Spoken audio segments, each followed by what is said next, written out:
Zettai Karen Children's Unlimited. Le nombre de personnes dotées de pouvoirs extrasensoriels appelés Esper est en augmentation. Ils se retrouvent à tous les postes militaires, diplomatie, politique et dans tous les pays. Kyosuke Iyubo est un ancien Esper des forces d'autodéfense du Japon au pouvoir illimité. Le bail c'est que le frérot a été trahi par le gouvernement et donc il est aujourd'hui l'un des terroristes les plus recherchés. Cependant, derrière ces méthodes brutales, il sauve la vie de nombreux Espers qui sont maltraités ou abusés par les humains. Son organisation se nomme Pandra. Face à eux, l'organisation japonaise Babel qui regroupe les 3 Espers les plus puissantes du pays. L'histoire nous entraîne aux côtés de Andy Inomiya, un Esper capable d'annuler n'importe quel pouvoir. Il est envoyé pour infiltrer l'organisation et trouver un moyen de stopper définitivement Kyosuke. L'anime a pour genre action, comédie, fantastique et pour thème super pouvoir. Vinland Saga. Les refs, foncez voir cet animé si ce n'est pas déjà fait, c'est une masterclass. Voici l'histoire. À la fin du millénaire, la puissante mais cruelle tribu des Vikings envahit le monde. Thorfinn, notre héros, le fils d'un illustre guerrier qui a vécu son enfance sur le champ de bataille, se met à la recherche d'une terre de rêve nommée Vinland. L'anime a pour genre action, aventure, drame, historique, seinen et pour thème combat, guerre, histoire, vengeance. Il est déconseillé aux moins de 18 ans puisqu'il contient de la nudité plus de la violence.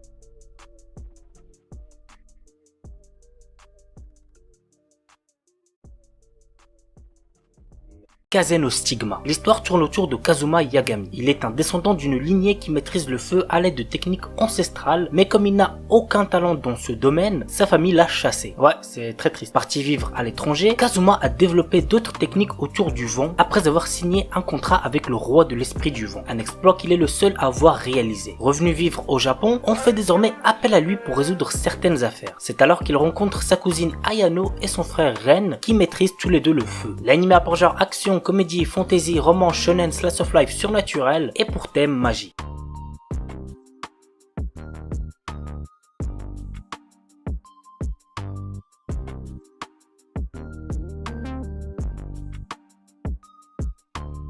Radiant. L'histoire se déroule dans un monde où de mystérieuses créatures, les Némésis, menacent l'humanité. Parmi les hommes, certains sont capables d'utiliser la magie et sont surnommés les sorciers. Nous suivons les aventures de Seth, un jeune garçon impulsif possédant une force surhumaine et capable d'utiliser la magie sans leur contrainte. Il commence un périlleux voyage pour trouver la source des Némésis qu'on appelle le Radiant. Et sur sa route, il fait la rencontre de nombreux compagnons et ennemis. L'anime a pour genre action, aventure, fantastique, fantasy et pour thème combat, magie, monstre.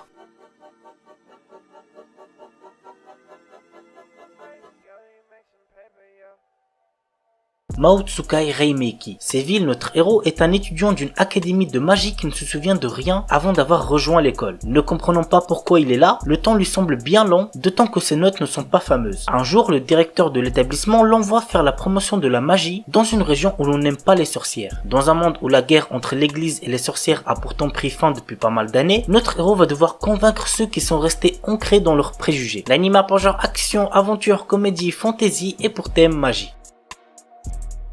Paripi Kumei. Zhuge Liang, célèbre stratège chinois de l'époque des Trois Royaumes, a lutté toute sa vie faisant face à d'innombrables batailles qui ont fait de lui le stratège accompli qu'il était. Sur son lit de mort, il a souhaité renaître dans un monde pacifique. C'est ainsi que ce dernier se retrouve réincarné dans le Japon moderne. L'anime a pour genre comédie, fantasy, historique, seinen, slice of life et pour thème réincarnation.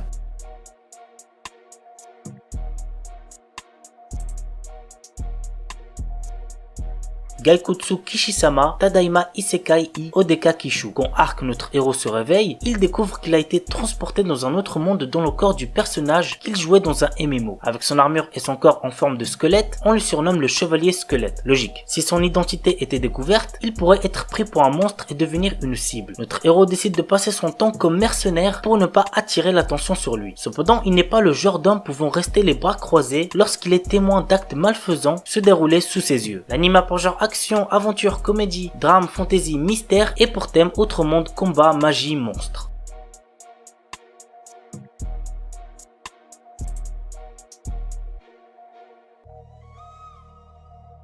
Yusha Yamemasu. L'histoire est centrée sur Léo, un héros qui a sauvé le monde de la menace du roi démon. Cependant, maintenant que la paix est revenue dans ce monde, la puissance du héros est devenue en danger. En effet, à cause de cette puissance, les humains ont commencé à le craindre. Forcé à l'exil par le roi, Léo décide de mettre sa puissance au service du roi démon après avoir entendu que l'armée de ce dernier était en reconstruction. Désormais, dans un nouvel environnement, Léo va utiliser ses compétences afin de faire renaître l'armée du roi démon qui était sur le point de s'effondrer. L'anime a pour genre action, aventure, comédie, fantasy, romance, seinen, surnaturel et pour thème démon, harem, magie.